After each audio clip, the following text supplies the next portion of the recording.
책인데요. 하나님 뜻에 일치하는 삶이라는 내용을 지난주 이어서 오늘은 3장 4장 이제 통해서 한번 더 성인들의 빗댄 그런 말씀과 삶을 한번 살펴보시는데요. 오늘 이제 시간에는 3장은요 온전한 합일에서 비롯되는 행복이라는 주제로 한번 이제 살펴보겠습니다. 이 온전한 합일에서 비롯되는 행복은 이러한 생활을 할 때 우리의 삶은 성화가 될 뿐만 아니라 일상생활에서 항상 고요한 마음으로 평화롭게 살아갈 수 있다. 아라곤 왕국의 임금인 알폰소 왕에게 어느 날 찾아온 손님이 질문을 했습니다. 이 세상에서 제일 행복한 사람은 누구입니까? 그렇게 질문할 때 그야 간단하지요. 누구든지 자기를 온전히 버리고 좋은 일이건 나쁜 일이건 모든 것이 하나님께로부터 온다고 확신하며 살아가는 사람이지. 이렇게 말씀을 했습니다. 자, 이 세상에서 제일 행복한 사람은 어떤 사람입니까? 이렇게 질문을 하였을 때 누구든지 모든 사람들이 하나님께로서 온 모든 것은 다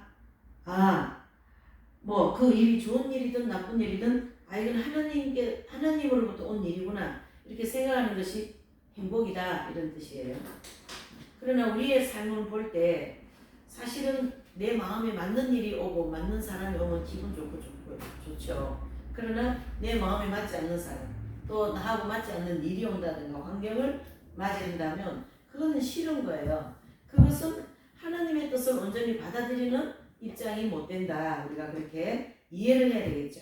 하나님의 뜻을 온전히 받아들이면서 산다는 것이 그렇게 쉬운 일은 아니지만 이 알풍소 제6월이 성인의 말씀은 늘 하나님의 뜻과 일치한 삶을 사는데 어떤 게 하나님 뜻이 일치하고 어떤 건 하나님 뜻이 일치하지 않은가 그걸 우리 구분하기 어렵지 않습니까? 그러면 하나님의 뜻을 일치하게 사는 삶이라는 것은 결과적으로 좋은 일이든 좋지 않는 일이든 좋은 사람이든 안 좋은 사람이든 하기 싫은 일이든 하기 좋은 일이든 무슨 일이든지 간에 뭘까요?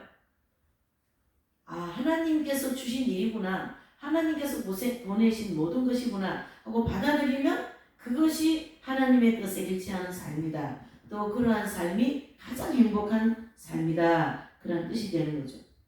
성경에도 이러한 말씀이 있습니다. 로마서 8장 28절에 보면 하나님을 사랑하는 이들, 그분의 계획에 따라 부르심을 받은 이들에게는 모든 것이 함께 작용하여 선을 이룬다라는 것을 우리는 압니다. 사실상 하나님을 사랑하는 사람은 늘 행복합니다. 이런 사람은 하나님의 뜻을 이루어 드리려는 것을, 즉 그것이 불행한 일이건 행복한 일이건 간에 행복 그 자체라고 알고 있기 때문입니다. 이런 사람에게는 불행한 일이 닥쳐온다 해도 그 마음의 평온은 흔들리지 않습니다. 그는 그러한 행복을 받아들인다는 행위가 사랑하는 하나님께 기쁨을 드린다고 믿기 때문이죠. 무슨 뜻입니까? 내가 싫은 일이 있잖아요. 너무 싫은 거예요. 그 일을 함으로 해서 그 사람을 수용하고 사랑함으로 해서 그것을 하나님께 봉헌한다는 뜻이에요. 우리가 많은 외향적인 거, 목회도 크게 하고 사역도 잘하고 일도 잘해서 하나님께 드리는 것도 있겠지만 자기를 부인하고 자기 십자가를 주면서 하나님께 드리는 것이 그것이 정말로 금이나 은이나 보석이 되지 않을까 그렇게 보는 거죠. 잠언서 12장 21절에 보면 의인에게 무엇이 닥치든지 그것이 결코 그를 슬프게 만들지 못한다. 의인에게는 슬픈 일도 하나님께서 보낸 일이라고 기쁨으로 받아들인다 이런 뜻이죠. 생각해보면 이 세상에서 자기가 바라는 일을 다 이룬 사람들보다 행복한 사람이 어디에 있겠는가. 이것이 하나님께서 바라시는 것만을 행하는 길을 바라는 사람이 행복한 이유이다. 왜냐하면 죄를 빼고는 모든 행복이 하나님의 뜻을 통해 일어나기 때문입니다. 이러한 맥락에서 교부들의 생애라는 책에 나오는 이야기를 하나 인용을 하면요. 한 농부꾼이 있었는데 그는 해마다 다른 농사꾼들보다 농사가 잘 되었습니다. 이웃 사람들이 궁금하여 그 원인을 묻자 그는 태연하게 언제나 자기가 원하는 대로 날씨가 되어 주었기 때문이라고 했습니다. 그에게 다그쳐 묻자 그는 나는 늘 하나님이 주시는 날씨를 그분이 원하시는 날씨라고 고맙게 받아들였더니 하나님께서 이런 풍작을 주시지 않겠어요? 이렇게 답했어요. 무슨 말입니까? 그 농사를 짓는 데에서는 비도 필요하고 햇볕도 필요하고 바람도 필요하고 또 흙도 필요하고 모든 것이 다 필요하단 말이죠. 근데 그것을 다 하나님이 유유적절하게 주셨다고 믿고 있어요. 이 농부는. 그래서 그걸로 인하여 이렇게 풍작이 되었다. 그런 뜻이죠. 이걸 우리 인생에게 비교를 한다면 우리는 비 올 때 싫어요. 태풍이 바람 불 때 이건 다 시험이지 않습니까? 비, 태풍, 눈 뭐 이런 거는 다 시험인데요. 이런 시험이 오는 거를 싫어해요. 근데 이 벼가 익으려 그러면은 꼭 눈도 햇볕도 와야 되고 바람도 와야 되고 비도 와야 돼요. 햇볕만 오면은 비가 안 오면은 말라서 죽겠죠. 또 비만 오고 햇볕이 없으면 또 너무 물이 많아서 죽겠죠. 그래서 하나님이 그 농부가 농사를 잘할 수 있도록 유유적절하게 모든 걸 보내준 것을 가장 감사하게 받아들였다. 그러니까 이렇게 풍작이 되었다는 건데요. 이건 꼭 농사에만 할 게 아니라 우리가 시험이 올 때, 이 어려움이 올 때 그걸 잘 견디고 감싸고 사랑하고 내 자신이 변화되는 것이 내가 변화되는 것이고 또 익은 열매가 되는 것이다. 다른 말로 하면 연단이다 이런 뜻이죠. 신비한 성인은 만일 하나님의 뜻에 모든 것을 맡기는 사람에게 굴욕이 닥치게 되면 굴욕을 원하는 사람으로 자기를 바꾸고 가난이 닥치게 되면 그는 가난하게 되기를 원하는 사람으로 변하기 때문에 무슨 일이 닥쳐와도 그것을 다 받아들일 수 있게 되는 것이다. 이러한 사람이 행복한 것은 당연한 일이 아니겠는가. 추우면 추운 대로 더우면 더운 대로 눈이 오건 비가 오건 바람이 불건 가뭄이 들건 모든 것을 하나님 뜻이라고 생각하면 되니 모든 걱정이 있겠으며 마음 상할 일이 어디에 있겠는가 이렇게 말씀하는 거죠. 결과적으로 순경과 역경을 다 아름답게 받아들일 때 그것이 행복이다. 그것이 하나님의 뜻에 일치하는 삶이다. 그런 뜻이 되는 거죠. 이것이 하나님의 아들들이 누리는 가장 큰 자유이고 이 세상의 모든 귀한 것, 즉 좋은 가문, 또 높은 지위, 엄청난 권력, 아니 모든 왕국의 어느 것보다도 값진 보물이 아닐 수가 없습니다. 이러한 평화는 여러 성인들이 실제로 경험을 통하여 얻은 것을 우리에게 전해주듯이 사람의 모든 이해를 뛰어넘는 하나님의 평화를 말해줍니다. 그래서 빌립보서 4장 7절에 보면 모든 지각에 뛰어난 하나님의 평강이 그리스도 안에서 너희 마음과 생각을 지키시리라. 아멘. 그래서 우리가 성령의 충만함을 입고 그분께 온전히 의지하고 내 자신의 마음을 모두 내려놓고 그러면은 어떻습니까? 평강을 늘 유지할 수 있다는 것이죠. 평강이 유지가 안 되는 것은 결과적으로 내중심적인 생각이 강하기 때문에 내 속에서 그것이 강하게 작용하기 때문에 평화가 없는 것이죠. 그러나 내 중심적인 것을 다 내려놓고 나면 그건 당연히 평화가 올 수밖에 없습니다. 왜요? 예수님이 주시는 평화이기 때문이죠. 이러한 기쁨은 우리의 오감을 통하여 얻는 기쁨, 사회생활 속에서 맛보는 쾌락, 기타 다른 어떠한 즐거움보다 훨씬 차원 높은 기쁨이 됩니다. 세상적인 기쁨은 잠시 우리의 오감을 사로잡지만 그러한 기쁨은 우리를 속이는 기쁨이고 허무한 기쁨일 뿐 아니라 결코 오래 지속되는 기쁨이 아니다. 오히려 그러한 기쁨은 우리 안에 깊이 자리 잡고 있는 영혼의 해를 가져오는 방해물이 되어 진정한 평화를 맛볼 수 없게 됩니다. 세상에 있는 쾌락은 모조리 맛보았으나 모든 것이 허무하다고 느낀 솔로몬 왕은 다음과 같이 비통한 말을 합니다. 이 또한 허무요 바람을 붙잡는 일이다. 성경이 우리에게 들려주시는 말씀이 있다. 미련한 자는 탈처럼 변하나 경건한 자는 변하지 않는 해처럼 그 지혜가 계속되리라 라는 말씀이 있어요. 이 어리석은 자 곧 죄인은 달과 같아서 오늘은 기뻐하고 내일은 울고 오늘은 양과 같이 순하나 내일은 곰같이 싸나워진다. 왜 그럴까요? 그의 마음의 평안은 그가 만나는 세상 일, 즉 때로는 좋은 일, 때로는 굳은 일에 달려있기 때문에 수시로 일어나는 세상 일에 지배된다. 반면에 의인들은 해와 같아서 그 마음은 늘 슬기롭고 평화로워 어떠한 일이 일어나더라도 흔들리지 않습니다. 그의 평안한 영혼은 하나님의 뜻에 일치되어 있기 때문에 흔들림이 없습니다. 이러한 평안이 바로 예수님 탄생 때 천사들이 목동들에게 나타나서 노래했던 평화입니다. 지극히 높은 곳에는 하나님께 영광, 땅에서는 그분의 마음에 드는 사람들에게 평화. 이렇게 누가복음 2장 4절에 14절에 말씀하고 있는 거죠. 여기서 말하는 그분의 마음에 드는 사람들이란 무한히 좋으시고 완전하신 하나님 뜻에 자기의 뜻을 합치는 사람 말고 과연 다른 누구를 가리키겠는가 그랬습니다. 하나님 이 평화를 얻는 사람, 평화롭게 살아가는 사람, 마음에 평화가 있는 사람은요, 하나님의 뜻에 언제나 일치하는데요. 내 것이 없어야 하나님 뜻에 일치가 됩니다. 내 것을 가지고 있는 이상에는 하나님 뜻에 일치가 잘 안 되고 그 부분에 대해서 나는 늘 불안하고 괴롭고 속상하고 외롭고 화가 나고 막 그렇습니다. 그걸 가르쳐 자아라 그러죠. 자아가 깨어져야 된다 그런 뜻이죠. 에고라고도 얘기합니다. 에고는 자기를 얘기하지 않습니까? 자기 사랑, 자기의 자신에 대해서 관대함 그런 걸 다 에고에 이제 속하는 것이죠. 그것을 내려놓을 때 평화가 있다 그런 뜻이 되는 거죠. 네.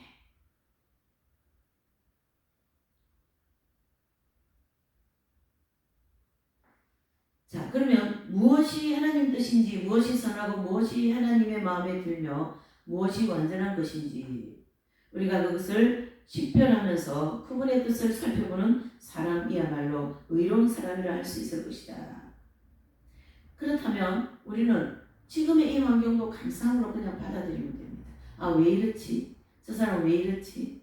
이렇게 해야 되는데 왜 저렇게 하지? 그것은 아직 자아중심적인 생각에서 벗어나지 못했다. 이렇게 보면 됩니다. 거룩하신 하나님 뜻에 합하면서 살아간 많은 성인들은 이 세상에 사는 동안 천국을 맛보면서 살아간다. 도로테오 성인은 이렇게 말씀합니다. 성인들은 그들에게 일어나는 모든 일을 하나님의 손으로부터 직접 받는다고 생각하는 그런 습관이 되어 있습니다. 늘 영혼을 성스럽게 유지할 수 있는 것입니다. 그렇죠. 하나님 오늘 좋은 일이든 안 좋은 일이든 다 이건 하나님이 보내주신 일이에요. 그래서 이렇게 토저는 우연은 없다라는 거죠. 토저 책 중에 우연은 없다. 그 모든 것은 다 하나님께서 계획하신 속에서 일어난 일이다. 지금 이런 시간을 보내는 것도 하나님의 뜻에 일치하는 거죠. 하나님이 허락하신 환경이다. 이를 볼 수 있는 거죠. 거룩하신 하나님 뜻에 합하면서 살아간 많은 성인들은 이거죠. 네.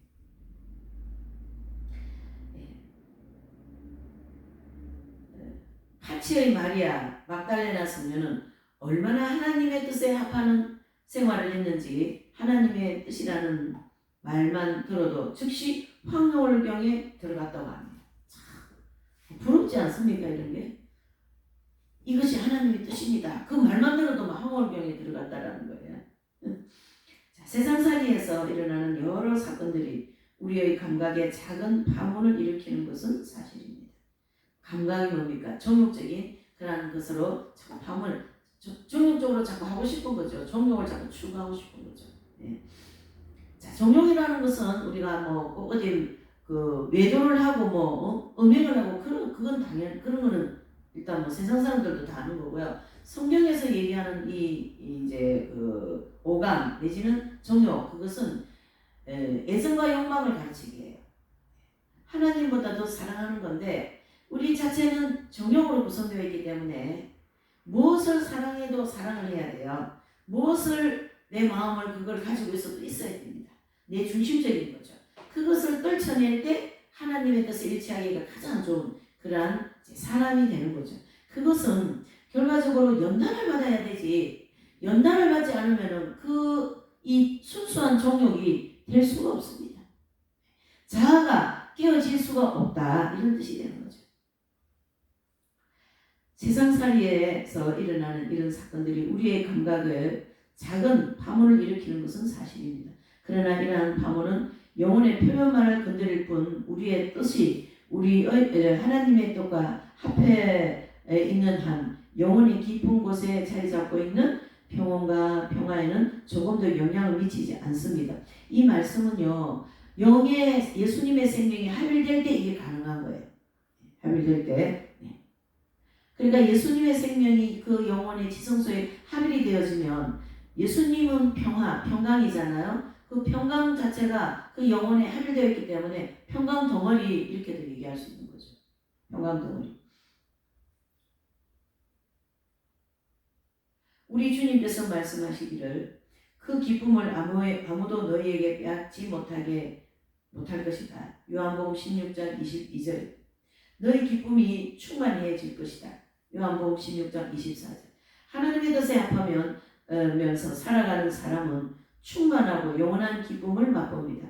충만한 기쁨은 그가 말하는 것을 모두 얻은 데서 오는 기쁨이고, 영원한 기쁨은 아무도 그 기쁨을 빼앗지 못하는 데서 오는 기쁨이다. 그러니까 예수님의 생명은 모든 것이 충만하잖아요.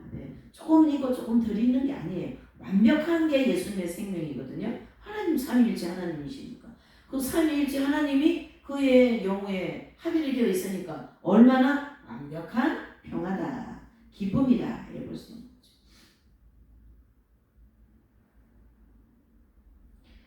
신신 깊은 요한 타올로 신부의 이야기. 요한 타올로는요, 아주 그 영성 대가 내지는 영성 박사 내지는 그 당대에 그 수도원을 세우면서 영성적으로 아주 많은 사람들에게 감명을 입힌 분 중에 한 분입니다. 요한 타올로 신부님의 이야기는 그는 오랫동안 하나님께 자신의 영성생활에 참으로 깊은 영향을 끼치는 사람을 보내주십사 하고 기도했어요. 하루는 기도하는 가운데 한 음성이 들려왔습니다. 내가 일러주는 교회를 찾아가거라. 그러면 너의 기도에 대한 응답을 받게 될 것이다. 그렇게 음성이 들려왔어요.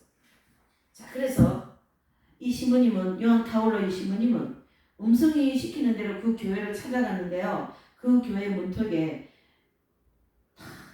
웬 사람이 하나 앉아 있어요.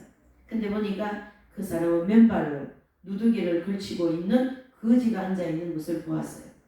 신부님은 교회에 들어가면서 내 친구여 안녕하신가 하고 인사를 건넸더니 거지가 이렇게 말합니다. 아, 신부님 안녕하냐고요? 저에게 물으시니 감사하기는 합니다만 저는 오늘까지 안녕해 보지 못한 날이 하루도 없었던걸요. 그랬어요. 그러니까 아, 그래요. 그렇다면 하나님께서 당신에게 굉장한 행복을 주신 것이 틀림없구려. 그랬습니다.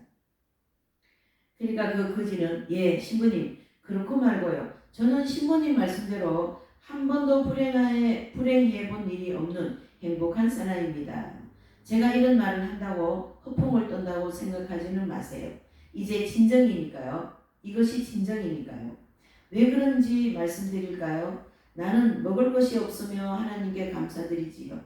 또 비나 눈이 오는 날에는 그런 대로 하나님의 섭리에 감사드립니다. 사람들이 저에게 심한 욕설을 퍼붓기도 하고요. 때로는 저를 마구 쫓아내는 사람도 있지요. 얻어먹는다고 업신여기는 사람도 많습니다. 그런 때마다 저는 하나님께 영광을 돌리지요. 제가 뭐라고 했습니까? 하루도 불행한 일이 없다고 하지 않았어요? 정말 그래요. 저는 하나님이 원하시는 일을 해드리는데 익숙해 있거든요. 저에게 무슨 일이 일어나거든 상관없어요. 좋은 일이건 굳은 일이건 달게 받는답니다. 하나님께서 제게 가장 좋은 이익이 되는 것을 손수 저에게 주신다는 것을 알고 있으니까요. 그러니 왜 불행하겠습니까? 이렇게 얘기했어요. 이 거지는 한 번도 불행하다고 생각해 본 적이 없는데 그 이유를 들어본 적은 이런 상황이죠. 그렇죠? 참 거지라고 사람들한테 업신여기고 또 핍박받고 쫓김당하고 그런 과정에서 그것이 오히려 행복이었다. 그걸 오히려 더 하나님께 감사했다 이런 뜻이죠. 그래 그 요한 타올로 그분께서 저를 영적으로 잘 같이 가고 서로 동반해서 갈 동료를 보내달라고 그렇게 기도할 때 어느 교회로 가라고 그랬지 않습니까? 그 교회 앞에 가니까 세상에 그 교회에 들어가려고 보니까 교회 입구에 거지가 앉아 있더라는 거죠. 그 거지한테 질문했어요. 그러니까 저는 한 번도 불행을 느껴본 적이 없다고 하지 않습니까? 자신에게 주어진 모든 환경은 하나님께 주신 거라고 감사하면서 지나고 있으니 어찌 불행하다고 생각할 수 있겠습니까? 이 뜻이죠. 그래서 이 타올로 이 성자께서 그 거지에게 그래요? 도대체 당신은 그런 하나님을 어디서 찾았던가요? 그렇게 질문할 때 그 거지께서 저는 세상의 피조물을 떠난 곳에서 하나님을 발견했어요. 그랬습니다. 굉장한 발견이라고. 그럼 한 가지 더 물어봅시다. 당신은 자신을 뭐라고 생각하시오? 그렇게 물었어요. 그 거지 되는 분한테. 그러니까 그 분은 저는 왕입니다. 이렇게 했어요. 그렇다면 당신의 왕국은 어디 있단 말이요? 그러니까 그 거지께서 그야 내 영혼 안에 있는 내 왕국이 있지요. 내 왕국에는 모든 질서가 뚜렷하지요. 거기에는 감정이 지성에게 복종하고 지성은 하나님께 복종하는 질서가 엄연히 있습니다. 내면이 지성의가 하나님께 온전히 집중되어 있고 하나님께 온전히 고정되어 있다. 고람되어 그렇게 되어 있다. 이런 뜻이. 이 경지에 들어가려면 결국 합일이 되어야 됩니다. 자, 그것은 큰 독행이로군요. 그런데 그런 덕행을 어떻게 얻었던가요? 그랬어요. 그러니까 이 거지 되시는 분이 침묵이지요. 그랬습니다.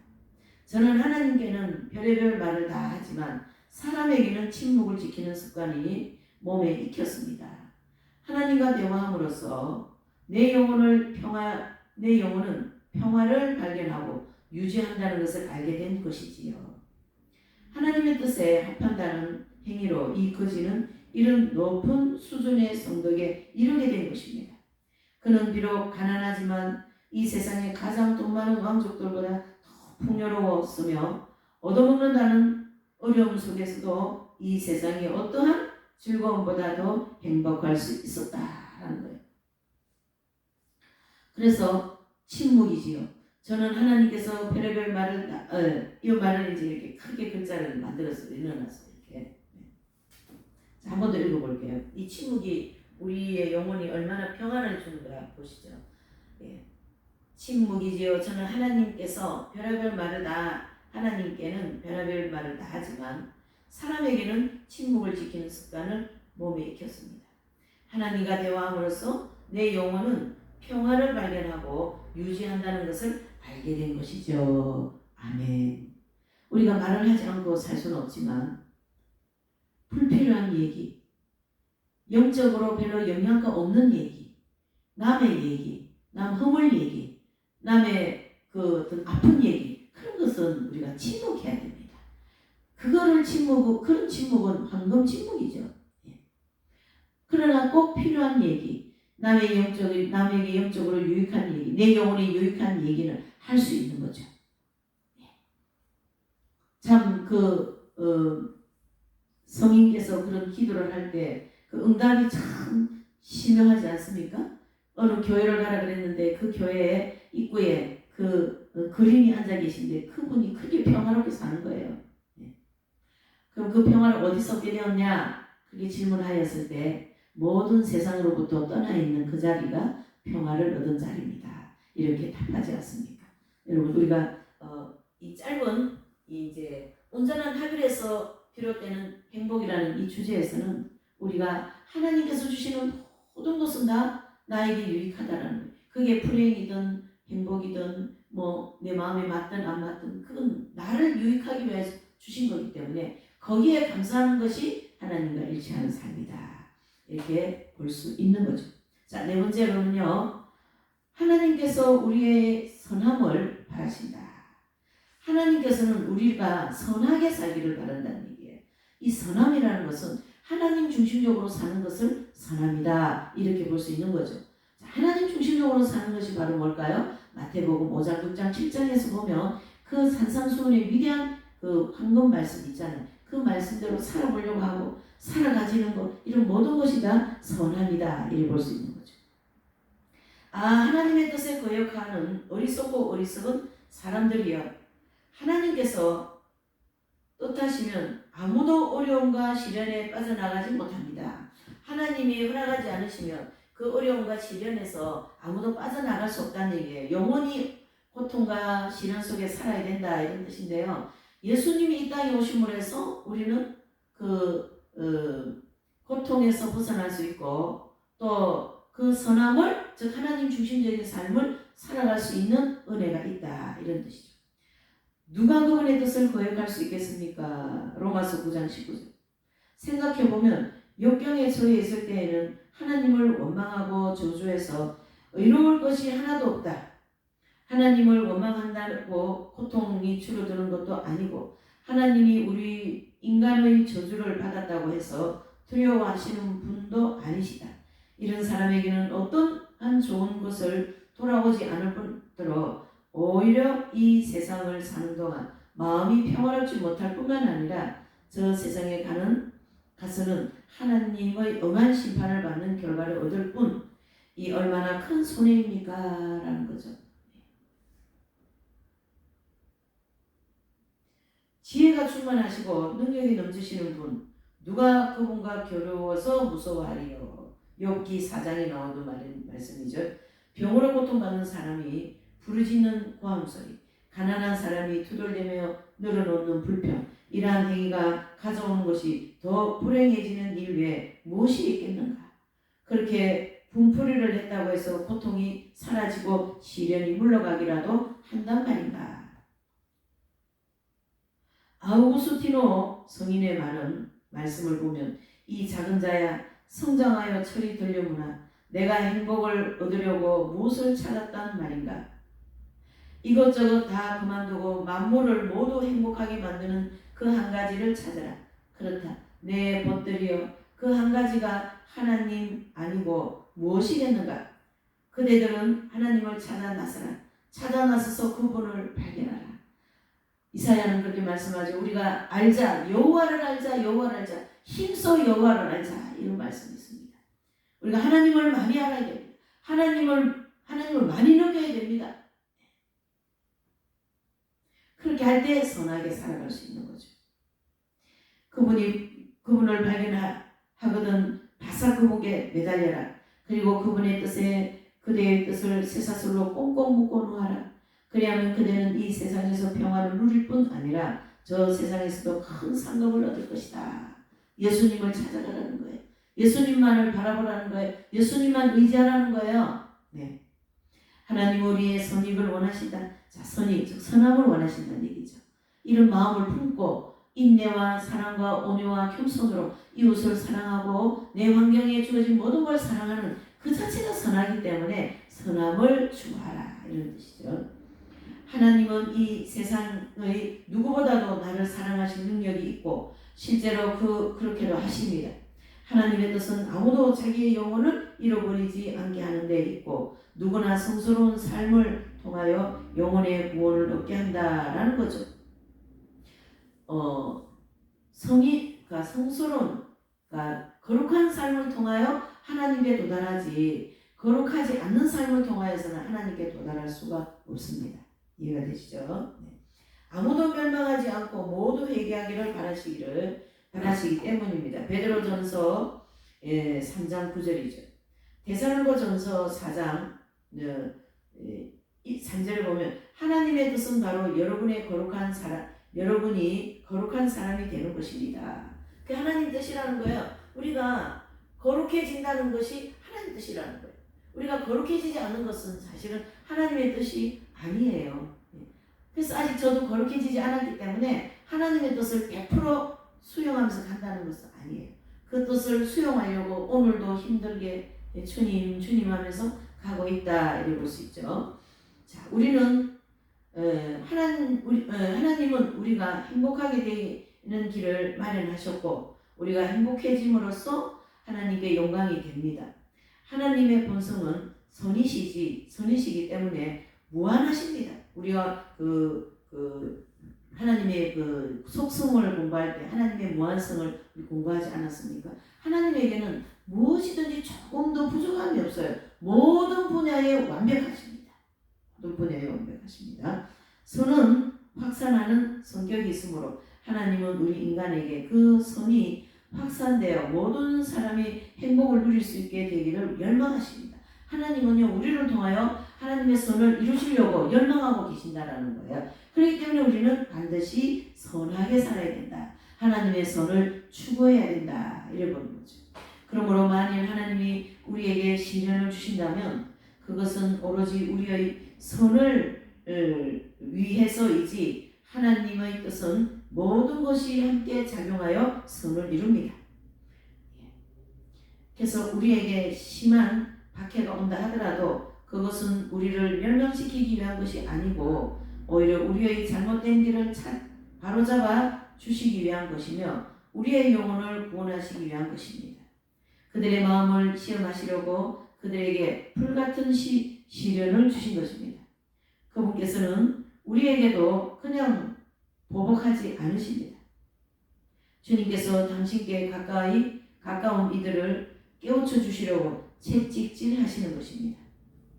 하나님은 우리가 행여 영원한 멸망에 빠질까봐 당신의 지극한 사랑으로 우리를 감싸주고 있습니다. 이렇게 우리를 늘 뒤에서 감싸주고 있어요. 그래서 우리는 그래서 더 많은 죄를 지을 그런 환경이라도 그거를 잘 견딜 수 있도록 그렇게 은혜를 성령께서 함께 하신다 이런 뜻입니다.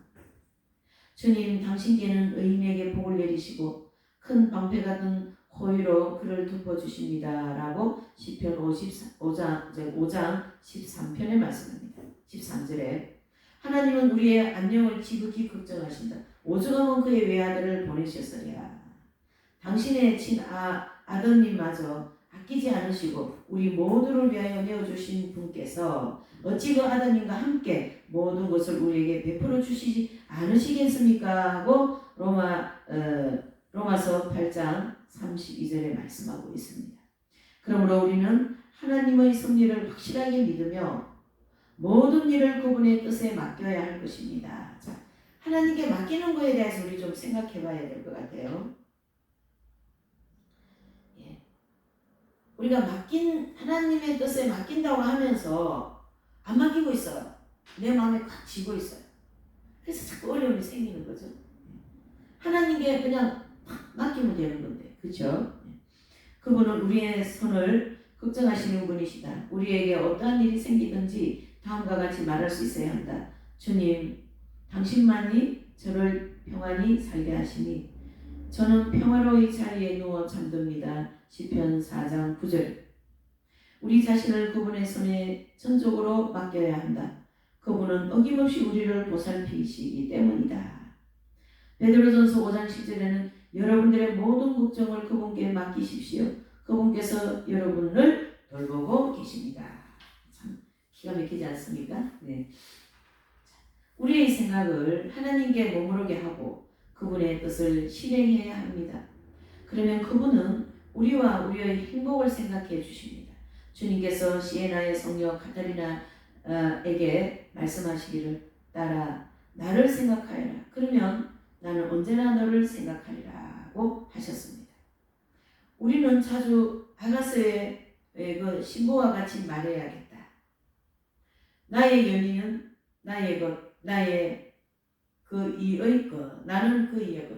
아가서 2장 16절. 나는 예수님의 것, 그분은 내 것. 그게 하늘의 경지. 신부와 남편 관계를 얘기하는 거죠. 신부와 남편 관계. 수도원 원장이 나일 성인은 자주 말하길 우리가 간절히 기도할 때 우리가 바라는 것이 이루어지도록 해달라고 할 것이 아니라 하나님의 거룩한 뜻이 우리 안에서 또 우리를 통하여 이루어지기를 바라야 한다라고 했습니다. 따라서 어떠한 불행한 일이 우리에게 닥칠 때에는 참을성 있게 그것이 하나님께로부터 오는 것으로 받아들일 뿐이 아니라 기뻐하면서 받아들여야 한다. 사도들은 그 이름으로 말미암아 모욕을 당할 수 있는 자격을 인정받았다고 기뻐하며 최고의 회의 앞에서 물러나왔습니다. 사도행전 5장 46절. 우리의 환난을 참을성 있게 견뎌가는 일이 결국은 하나님께 큰 기쁨을 돌려드린다라는 것을 아는 사람은 얼마나 마음이 행복할까. 자기에게 닥쳐오는 시련을 견뎌가는 것은 하나님이 기뻐하시는 일임을 틀림없습니다.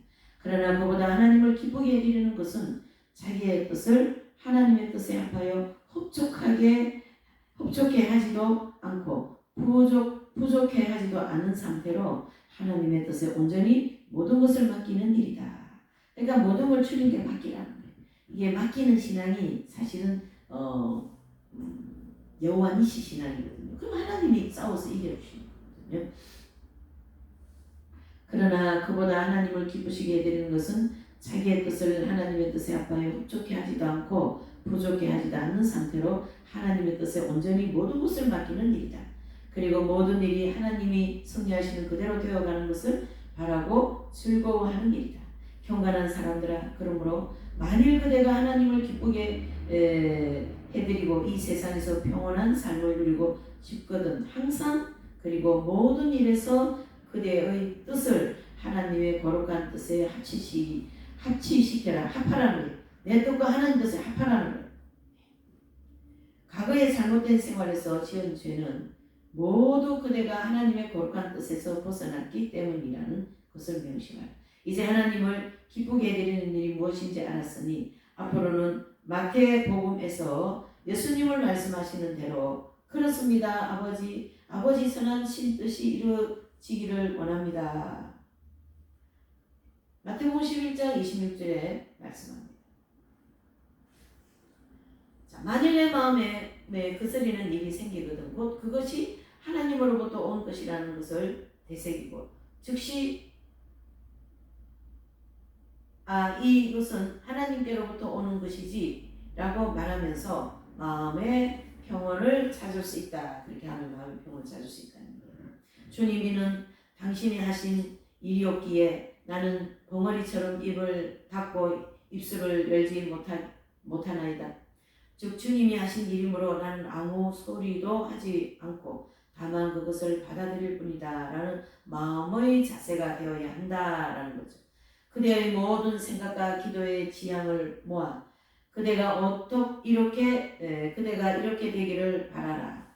끊임없이 하나님을 묵상하고 자주 성체를 모시고 자주 성체를 방문하여 조배를 하며 그대가 하나님의 거룩하신 뜻을 이룰 수 있는 사람이 되게 해달라고 도움을 청하여라. 하나님의 뜻을 잘 받들어서 갈 수 있도록 하나님의 은혜가 없이는 결코 그런 삶을 살 수가 없는 거거든요. 그대 자신을 그분께 바치는 습관을 들여야 한다. 저는 주님, 저의 주님, 저를 당신의 현존 안에 있게 해주시고 당신이 좋아하는 것을 제가 깨닫고 행할 수 있게 해 주옵소서 라는 기도가 포로처럼 입에서 나와야 한다.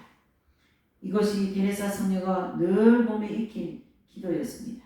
성녀는 하루에 적어도 50번 자신을 하나님께 봉헌하면서 자신을 온전히 하나님 뜻에 맡기는 생활을 하였습니다. 우리 독자 중에 성녀가 같은 수련을 할 수 있는 사람이 있다면 그는 얼마나 행복한 사람인가. 그러한 사람에게는 성인이 되는 것이 보증되고도 남습니다. 우선 그러한 사람의 생활은 평온 그 자체가 될 것입니다. 또 그의 죽음은 틀림없이 행복할 것입니다. 사람이 세상을 떠날 때 틀림없이 구원됐다고 희망을 가지게 되는 것은 다른 데 있지 않다. 그가 평소에 과연 얼마나 하나님의 뜻에 맞는 삶을 살았느냐 하는 물음에서 양심껏 대답해 볼 때 그 대답을 얻을 수 있을 것이다. 사람이 이 세상에 살아가는 동안 닥치는 모든 일을 하나님께서는